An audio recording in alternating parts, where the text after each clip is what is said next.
اعوذ باللہ من الشیطان الرجیم بسم اللہ الرحمن الرحیم الحمد للہ رب العالمین والصلاة والسلام علی اشرف الانبیاء والمرسلین وعلی اہل بیتہ الطیبین الطاہرین المعصومین بسم اللہ الرحمن الرحیم رب اشرح لی صدری ویسر لی امری واحلل عقدۃ من لسانی یفقہوا قولی۔ تمام تعریفیں، تمام حمد و ثنا اس ذات باری تعالیٰ کے لیے کہ جو تمام جہانوں کا خلق کرنے والا اور پالنے والا ہے، اور تمام درود و سلام محمد و آل محمد کے لیے کہ جو وجہ تخلیق کائنات ہیں۔ بسم اللہ الرحمن الرحیم۔ یا ایہا الناس اعبدوا ربکم الذی خلقکم والذین من قبلکم لعلکم تتقون الذی جعل لکم الارض فراشا والسماء بناء وانزل من السماء ماء فاخرج به من الثمرات رزقا لکم فلا تجعلوا للہ اندادا وانتم تعلمون وَإِن كُنتُم فِي رَيْبٍ مِّمَّا نَزَّلْنَا عَلَىٰ عَبْدِنَا فَأْتُوا بِسُورَةٍ مِّن مِّثْلِهِ وَادْعُوا شُهَدَاءَكُم مِّن دُونِ اللَّهِ إِن كُنتُمْ صَادِقِينَ فَإِن لَّمْ تَفْعَلُوا وَلَن تَفْعَلُوا فَاتَّقُوا النَّارَ الَّتِي وَقُودُهَا النَّاسُ وَالْحِجَارَةُ أُعِدَّتْ لِلْكَافِرِينَ۔ اے لوگو، اپنے پروردگار کی عبادت کرو جس نے تمہیں اور تم سے پہلے والے لوگوں کو پیدا کیا تاکہ تم خطرات سے بچو۔ تتقون، تقوی اختیار کرو، جس نے تمہارے لیے زمین کو بچھونا اور آسمان کو چھت بنایا اور آسمان سے پانی برسایا، پھر اس سے تمہاری غذا کے لیے پھل پیدا کیے، بس تم جانتے بوجھتے ہوئے کسی کو اللہ کا مد مقابل نہ بناؤ۔ اور اگر تم لوگوں کو اس کتاب کے بارے میں شبہ ہو جو ہم نے اپنے بندے پر نازل کی ہے، تو اس جیسا کوئی سورہ بنا لاؤ اور اللہ کے علاوہ اپنے حامیوں کو بھی بلا لو اگر تم سچے ہو۔ اور اگر تم نے ایسا نہ کیا، اور ہرگز تم ایسا نہ کر سکو گے، تو اس آتش سے ڈرو جس کا ایندھن آدمی اور پتھر ہیں، یہ آگ کافروں کے لیے تیار کی گئی ہے۔ سورہ بقرہ کی تفسیر کا سلسلہ جاری ہے، جس کے بارے میں خود رسول خدا صلی اللہ علیہ وآلہ وسلم ارشاد فرماتے ہیں کہ سورۃ البقرہ پڑھا کرو، اس کا پڑھنا باعث برکت اور اس کو چھوڑنا باعث حسرت ہے، اور جادوگر اس کا مقابلہ نہیں کر سکتے۔ حقیقت تو یہ ہے کہ سارا قرآن ہی ہمارے لیے روشنی ہے، ہدایت ہے، دلیل ہے، برہان ہے، لہٰذا ہمارے لیے ضروری ہے کہ ہم قرآن دوست بن جائیں، اس کے ساتھ اپنے رشتے کو مضبوط کر لیں، اور خصوصیت کے ساتھ سورہ بقرہ کے جو ہر طرح کی مشکلات کا حل ہے، ہر طرح کی مصیبت کا، جادو کا توڑ ہے، حفاظت کرنے والی سورہ ہے، اس کو اپنی زندگیوں میں شامل کریں۔ ابھی تک کی آیات میں ہم نے مومنین، کافرین اور منافقین کی صفات کے بارے میں پڑھا، اور اب پروردگار عالم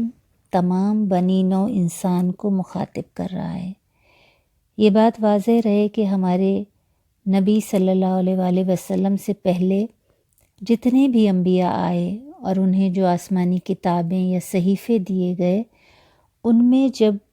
لوگوں کو مخاطب کیا جاتا تھا تو ان انبیاء کی قوم کی حیثیت سے مخاطب کیا جاتا تھا، مثلاً قوم نوح، قوم موسیٰ، اس طرح کے مخاطب کیا جاتا تھا۔ مگر قرآن کریم کا یہ اعجاز ہے کہ یہاں پروردگار عالم تمام بنی نوع انسان کو مخاطب کرتا ہے، جیسے ان آیات میں قرآن آواز دے رہا ہے کہ یا ایہا الناس اعبدوا ربکم الذی خلقکم والذین من قبلکم لعلکم تتقون، کہ اے لوگو، اپنے پروردگار کی عبادت کرو جس نے تمہیں اور تم سے پہلے والے لوگوں کو پیدا کیا تاکہ تم خطرات سے بچ جاؤ، یعنی تقوی اختیار کرو۔ یعنی یہاں تمام بنی نوع انسان کو مخاطب قرار دیا گیا ہے، اور یہ پیغام الہی مل رہا ہے کہ اپنے پروردگار کی پرستش اختیار کرو، وہ تمہارا خالق بھی ہے اور تم سے پہلے والے لوگوں کا خالق بھی وہی ہے۔ کیوں خلق کیا اس نے ہم سب کو؟ خلق کرنے کا مقصد کیا تھا؟ تاکہ ہم اس کی پرستش کریں، اس کی عبادت کریں، تاکہ تقوی اختیار کر سکیں۔ تقوی مطلب خود کو بچا سکیں ان آنے والے خطرات سے، اس آگ سے کہ جو کافرین کے لیے تیار کی گئی ہے، یعنی اپنے آپ کو خطرات سے بچا سکیں، محفوظ ہو سکیں۔ اس کے بعد اگلی آیت میں ہے کہ الذی جعل لکم الارض فراشا والسماء بناء وانزل من السماء ماء فاخرج به من الثمرات رزقا لکم فلا تجعلوا للہ اندادا وانتم تعلمون۔ جس نے تمہارے لیے زمین کو بچھونا اور آسمان کو چھت بنایا، آسمان سے پانی برسایا، پھر اس سے تمہاری غذا کے لیے پھل پیدا کیے، بس تم جانتے بوجھتے ہوئے کسی کو اللہ کا مد مقابل نہ بناؤ۔ یوں تو اللہ کی ہر تخلیق بہترین ہے، مگر انسان اللہ کی وہ مخلوق ہے کہ جسے اس نے سب سے اشرف بنایا، اور اس کے آرام و آسائش اور اس کے سکون کی خاطر اپنی باقی تمام مخلوقات یعنی زمین، آسمان، چاند، ستارے، حیوانات، نباتات، چرند پرند سب کو پیدا کیا۔ اور ان آیات میں وہ اپنی ان تمام نعمتوں کا ذکر کر رہا ہے، اپنی محبتوں کا اظہار کر رہا ہے کہ اے انسان، میں نے زمین کو تیرے لیے بچھونا بنایا تاکہ تو آرام اور سکون سے زندگی گزار سکے، جیسے کہ سورہ زاریات میں بھی ہے کہ وَالْأَرْضَ فَرَشْنَاهَا فَنِعْمَ الْمَاهِدُونَ، اور زمین کو ہم نے فرش بنایا اور ہم کیا خوب بچھانے والے ہیں۔ وَالسَّمَاءَ بَنَاءً، اور آسمان کو چھت بنایا، جیسے کہ سورہ انبیاء میں بھی ارشاد فرما رہا ہے وَجَعَلْنَا السَّمَاءَ سَقْفًا مَحْفُوظًا، اور ہم نے آسمان کو ایک محفوظ چھت بنا دیا۔ ان تمام مخلوقات کو اللہ نے انسان کے لیے مسخر کر دیا۔ اس زمین کے سینے میں انسان کے لیے اللہ نے کتنی نعمتیں چھپائی ہوئی ہیں۔ ہماری غذا اسی کے سینے میں ہے، ایک ماں کی طرح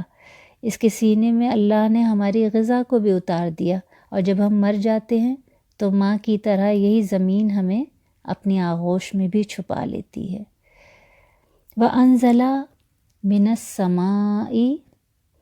مَاءً فَأَخْرَجَ بِهِ مِنَ الثَّمَرَاتِ رِزْقًا لَكُمْ فَلَا تَجْعَلُوا لِلَّهِ أَنْدَادًا وَأَنْتُمْ تَعْلَمُونَ۔ اور یہ جو آسمان جسے ہمارے لیے ایک محفوظ چھت بنایا ہے، جیسے کہ سورہ رعد میں ارشاد رب العزت ہو رہا ہے کہ اللہ الذی رفع السماوات بغیر عمد ترونہا، اللہ وہ ذات ہے جس نے آسمانوں کو تمہیں نظر نہ آنے والے ستونوں کے بغیر بلند کیا۔ یہ جو آسمان ہمارے لیے ایک محفوظ چھت ہے جو بغیر کسی ستون کے ہمارے سروں پر قائم ہے اور ہمارے سر پر گرتا نہیں ہے، اسی آسمان سے اللہ پانی برساتا ہے تاکہ یہ زمین اور اس کی مخلوق سیراب ہو جائیں، اور زمین سے تمہاری غذا کے لیے پھل پیدا ہوں۔ جب وہ رحیم و کریم رب اپنی اتنی نعمتوں کا نزول مسلسل کر رہا ہے اور انسانوں کو مخاطب کر کے کہہ رہا ہے کہ تم جانتے ہو کہ جنہیں تم میرا شریک ٹھہراتے ہو، نہ تو انہوں نے تمہیں خلق کیا ہے اور نہ ہی یہ تمہاری روزی کا بندوبست کرتے ہیں۔ فَلَا تَجْعَلُوا لِلَّهِ أَنْدَادًا وَأَنْتُمْ تَعْلَمُونَ، تو تم جانتے بوجھتے ہوئے پھر کسی کو اللہ کا مد مقابل نہ بناؤ۔ وَإِن كُنتُمْ فِي رَيْبٍ مِّمَّا نَزَّلْنَا عَلَىٰ عَبْدِنَا فَأْتُوا بِسُورَةٍ مِّن مِّثْلِهِ وَادْعُوا شُهَدَاءَكُم مِّن دُونِ اللَّهِ إِن كُنتُمْ صَادِقِينَ۔ اور اگر تم لوگوں کو اس کتاب کے بارے میں شبہ ہو جو ہم نے اپنے بندے پر نازل کی ہے، تو اس جیسا کوئی سورہ بنا لاؤ اور اللہ کے علاوہ اپنے حامیوں کو بھی بلا لو اگر تم سچے ہو۔ اب یہاں اللہ رب العزت مخالفین قرآن سے خطاب کر رہا ہے۔ ابھی تمام بنی نوع انسان سے خطاب کر رہا تھا، اور اب اس آیہ مبارکہ میں مخالفین قرآن مخاطب ہیں اور انہیں چیلنج کر رہا ہے کہ جو قرآن کے کلام خدا ہونے میں شک کرتے تھے اور اسے کلام بشر سمجھتے تھے، ان سب کے لیے اللہ کی طرف سے کھلا چیلنج تھا کہ میرے عبد محمد صلی اللہ علیہ وسلم جیسے کسی آدمی سے ایک سورہ بنوا کر لے آؤ۔ اب دیکھیے اللہ کی حکمت کو سمجھیے۔ قرآن کریم میں رسول خدا صلی اللہ علیہ وسلم کے لیے امی کا لفظ آیا، مطلب ناخواندہ، یعنی جو پڑھا لکھا نہ ہو۔ اس میں کیا حکمت پوشیدہ تھی کہ بے شک رسول خدا صلی اللہ علیہ وسلم کے پاس وہ علم تھا جو کائنات میں کسی کے پاس نہیں تھا، جو انہوں نے براہ راست خدا سے حاصل کیا تھا، خدا نے ان کے سینے میں اتارا، مگر بظاہر انہوں نے دنیا میں کسی سے تعلیم حاصل نہیں کی۔ اسی لیے خدا ان کفار کو چیلنج کر رہا ہے کہ محمد تو تمہارے درمیان 40 سال رہے ہیں، اور وہ تو اس وقت ایک چھوٹی سی جگہ تھی کہ جہاں انسان جب ایک دوسرے کے ساتھ رہتا ہے تو بڑی اچھی طرح ایک دوسرے کو جانتا ہے۔ تو اللہ کہہ رہا ہے کہ محمد تو تمہارے درمیان 40 سال رہے ہیں، تم نے انہیں کبھی پڑھتے لکھتے نہیں دیکھا۔ تو ایک ناخواندہ انسان اتنی بڑی عظمت والی کتاب کیسے لکھ سکتا ہے؟ جبکہ عرب اپنی فصاحت و بلاغت میں اس وقت بہت مشہور تھے، انہیں اپنی زبان پر بڑا ناز تھا۔ اسی لیے اللہ نے اپنے حبیب کو جو معجزہ عطا کیا وہ فصاحت و بلاغت سے بھرپور کتاب قرآن کریم ہے۔ اس لیے کہ جیسے گزشتہ نبیوں کو ان کے دور کے حساب سے معجزے عطا کیے گئے، جیسے حضرت موسیٰ علیہ السلام کا مقابلہ جادوگروں سے تھا تو انہیں عصا معجزہ عطا کیا گیا، اسی طرح نبی کریم صلی اللہ علیہ وسلم کا مقابلہ عرب کے فصیح و بلیغ ان انسانوں سے تھا جو عربی زبان کی فصاحت و بلاغت پر بڑے نازاں تھے۔ اسی لیے اللہ چیلنج کر رہا ہے کہ اللہ کے علاوہ جسے چاہو مدد کے لیے بلا لو اور اس جیسا ایک سورہ ہی بنا کر لے آؤ اگر تم سچے ہو۔ اور پھر اگلی آیت کہ جس میں اللہ وارن کر رہا ہے کہ فَإِن لَّمْ تَفْعَلُوا وَلَن تَفْعَلُوا فَاتَّقُوا النَّارَ الَّتِي وَقُودُهَا النَّاسُ وَالْحِجَارَةُ أُعِدَّتْ لِلْكَافِرِينَ۔ اور اگر تم نے ایسا نہ کیا، اور پھر ساتھ ہی کہہ رہے اور ہرگز تم ایسا نہ کر سکو گے، تو اس آتش سے ڈرو جس کا ایندھن آدمی اور پتھر ہیں، اور یہ آگ کافروں کے لیے تیار کی گئی ہے۔ یعنی اللہ نے جب اتمام حجت کر لیا کہ تم جسے چاہو اپنی مدد کے لیے بلا لو، چاہے وہ جن ہوں، انس ہوں، فرشتے ہوں، کوئی بھی اللہ کی مخلوق ہو، اسے مدد کے لیے بلا لو اور یہ چیلنج قبول کر لو جو کہ تم نہیں کر سکو گے۔ یعنی اللہ یقین دہانی کرا رہا ہے کیونکہ وہ خالق ہے کہ تم نہیں کر سکو گے، اور جو کہ ہم دیکھتے ہیں کہ آج تک بھی کوئی یہ چیلنج قبول نہیں کر سکا، جو قرآن کے معجزہ ہونے اور کلام خدا ہونے کی سب سے بڑی دلیل ہے۔ تو پھر ان لوگوں کو جو یہ چیلنج پورا نہ کرنے کے باوجود بھی ہٹ دھرمی کا شکار ہیں، انہیں خدا مخاطب کر کے کہہ رہا ہے کہ پھر اس آگ کے لیے، اس جہنم کے لیے تیار رہو جس کا ایندھن آدمی اور پتھر ہیں، یعنی وہ بت تمہارے معبود جن کی تم پرستش کرتے تھے، انہی کافروں کے لیے یہ آگ تیار کی گئی ہے۔ اور اس موضوع کے فوراً بعد 25ویں آیہ مبارکہ میں کفار اور منافقین کو اور منکرین قرآن کو عذاب کی وارننگ دینے کے بعد پھر مومنین کو خوشخبری سنائی جا رہی ہے، بشارت دی جا رہی ہے، اور کس طرح اللہ انہیں مخاطب کر رہا ہے کہ وَبَشِّرِ الَّذِينَ آمَنُوا وَعَمِلُوا الصَّالِحَاتِ أَنَّ لَهُمْ جَنَّاتٍ تَجْرِي مِن تَحْتِهَا الْأَنْهَارُ كُلَّمَا رُزِقُوا مِنْهَا مِن ثَمَرَةٍ رِزْقًا قَالُوا هَٰذَا الَّذِي رُزِقْنَا مِن قَبْلُ وَأُتُوا بِهِ مُتَشَابِهًا وَلَهُمْ فِيهَا أَزْوَاجٌ مُطَهَّرَةٌ وَهُمْ فِيهَا خالدون۔ اور ان لوگوں کو خوشخبری سنا دیجیے جو ایمان لائے اور جنہوں نے نیک اعمال انجام دیے کہ ان کے لیے بہشت کے باغات ہیں جن کے نیچے نہریں جاری ہوں گی۔ اس میں سے جب بھی کوئی پھل کھانے کو ملے گا انہیں تو وہ کہیں گے یہ تو وہی ہے جو اس سے پہلے بھی مل چکا ہے، حالانکہ وہ صرف اس کے مشابہ ہوگا۔ اور ان کے لیے جنت میں پاک بیویاں ہوں گی، وَلَهُمْ فِيهَا أَزْوَاجٌ مُطَهَّرَةٌ وَهُمْ فِيهَا خَالِدُونَ، اور وہ اس میں ہمیشہ رہیں گے۔ اب یہاں قرآن کسے خوشخبری سنا رہا ہے؟ ان لوگوں کو جو ایمان لائے یعنی مومن ہیں اور عمل صالح انجام دینے والے ہیں۔ یعنی ایمان لانے کے بعد عمل صالح لازمی ہے۔ یہ نہیں ہو سکتا کہ میں کہوں کہ ہاں میرا اللہ پر، اس کے رسول پر، غیب پر، فرشتوں پر، امامت پر، قیامت پر، سب پر مکمل ایمان تو ہے، میرے دل میں بھی ہے، میں زبان سے اقرار بھی کرتی ہوں، مگر میں زندگی اپنی مرضی کی گزاروں گی۔ نہیں، یہ نہیں ہو سکتا۔ ایمان کے لیے تو اللہ نے قرآن کریم میں واضح طور پر بیان کر دیا کہ لا اکراہ فی الدین، دین میں جبر نہیں ہے۔ یعنی انسان کے سامنے اللہ نے ہدایت کو بالکل واضح کر دیا، ایک ایک چیز کو کھول کر بیان کر دیا۔ 1,24,000 انبیاء کو ہدایت کے لیے بھیجا، آسمانی کتابیں اور صحیفے نازل کیے، مگر انسان کو ایمان لانے کے لیے مجبور نہیں کیا، بلکہ اسے اختیار دیا کہ تمہاری ہدایت کے لیے انبیاء کو بھی بھیج رہا ہوں، تمہارے باطن میں بھی ایک نبی کو مبعوث کر رہا ہوں، یعنی تمہاری عقل جو ہر لمحہ تمہاری ہدایت کا فریضہ سر انجام دیتی ہے۔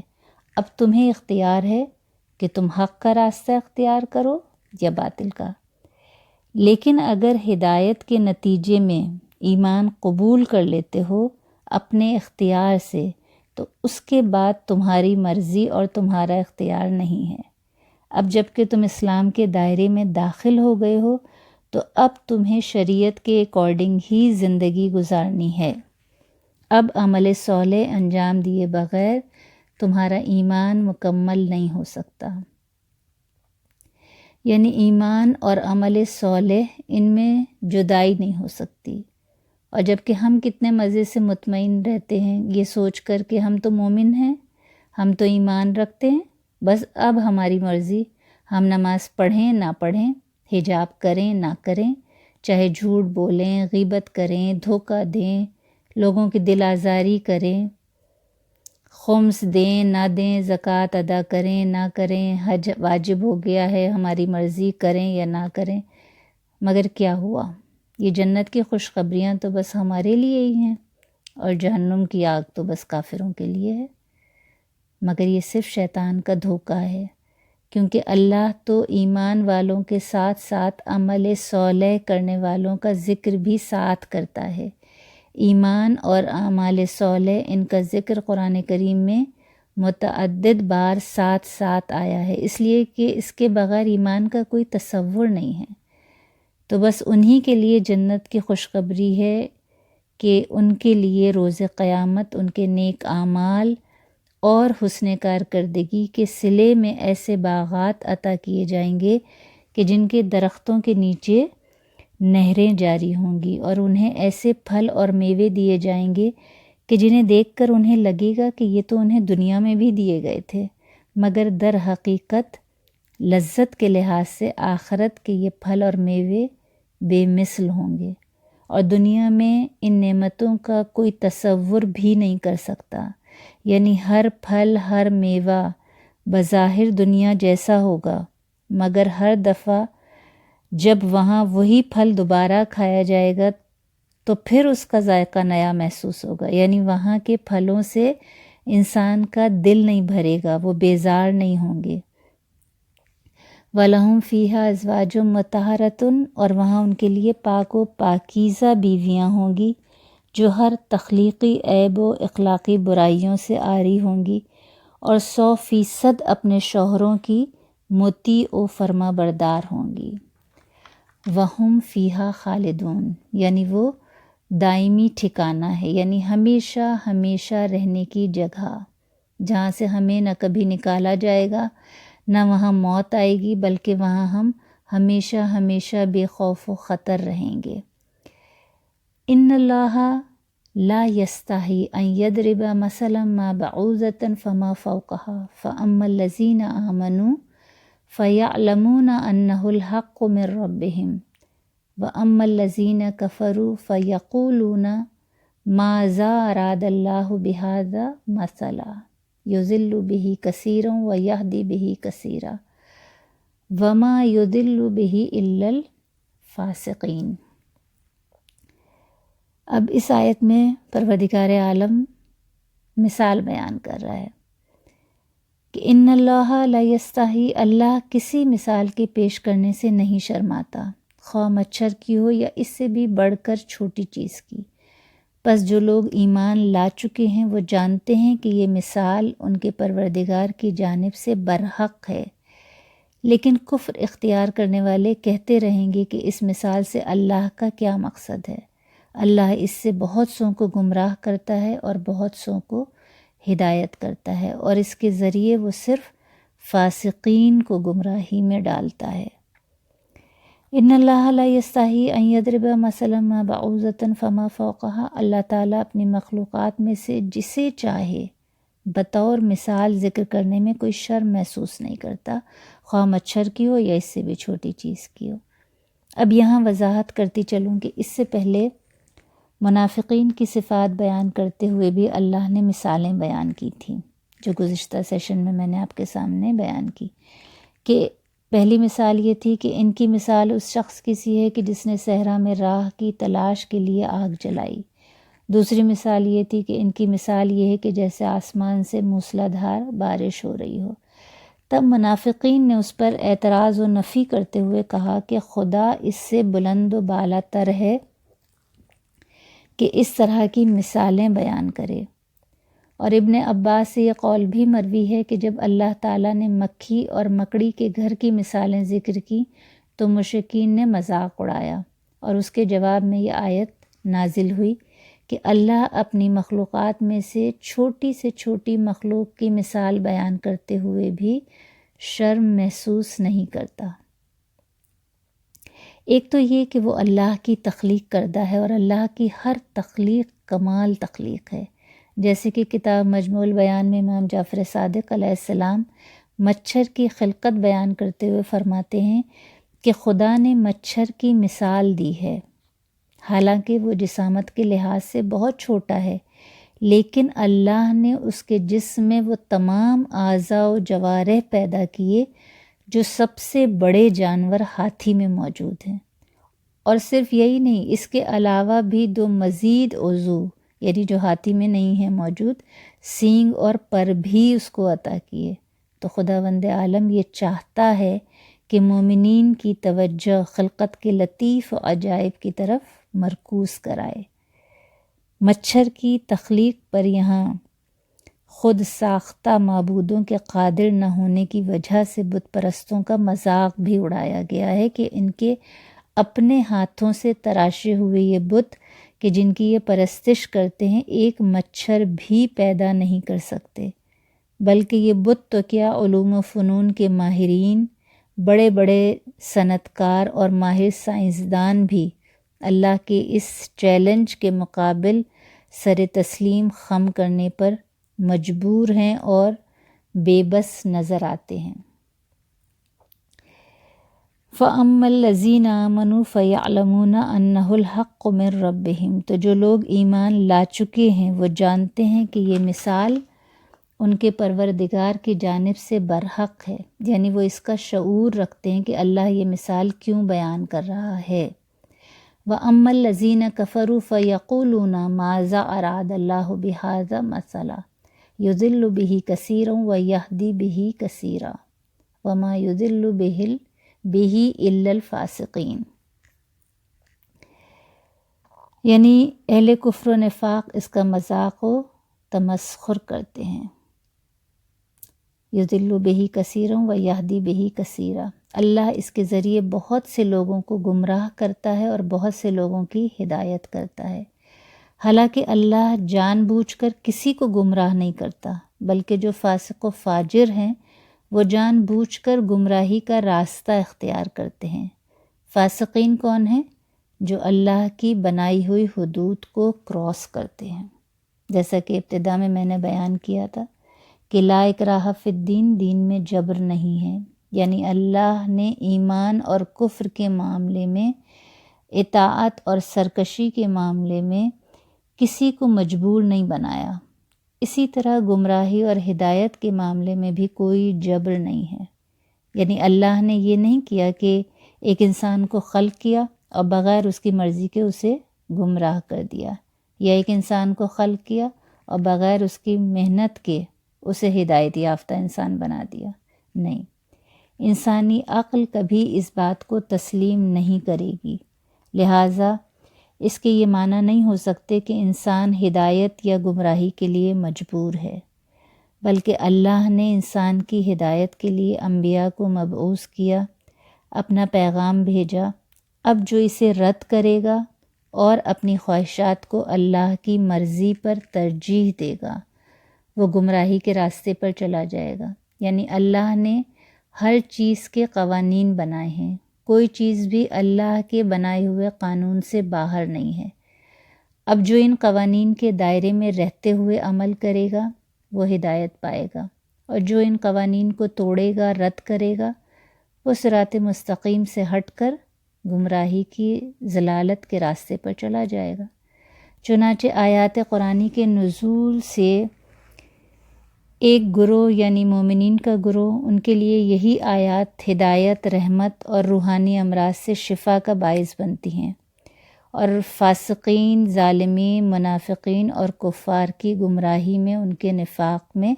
مزید اضافہ ہوتا چلا جاتا ہے۔ بالکل اسی طرح جو مثال میں اکثر بیان کرتی ہوں کہ جیسے بارش ہوتی ہے تو بارش کا پانی جب کسی باغ میں یا پھولوں پر وہ بارش برستی ہے، اس کا پانی برستا ہے تو اس کی خوشبو میں، اس کی خوبصورتی میں اضافہ ہو جاتا ہے، اور جب گندگی میں اور کیچڑ میں وہی بارش برستی ہے تو اس کی بدصورتی اور بدبو میں اضافہ کرتی ہے۔ تو بس اس دعا کے ساتھ کہ پروردگار عالم ہم سب کو ان لوگوں میں شامل فرمائے کہ جن کے لیے یہ قرآن خوشخبری سنا رہا ہے، یعنی ایمان لانے والوں میں اور عمل صالح کرنے والوں میں، عمل صالح انجام دینے والوں میں، اور ہمیں قرآن دوست بنا دے، ہم اس قرآن کریم سے دوستی کر لیں، اس کو سمجھیں، اس کو اپنی زندگیوں میں شامل کریں، اس پر عمل کی پروردگار عالم ہمیں توفیق عطا فرمائے۔ وآخر دعوانا ان الحمد للہ رب العالمین۔ اللہم صلی علی محمد وآل محمد وعجل فرجہم۔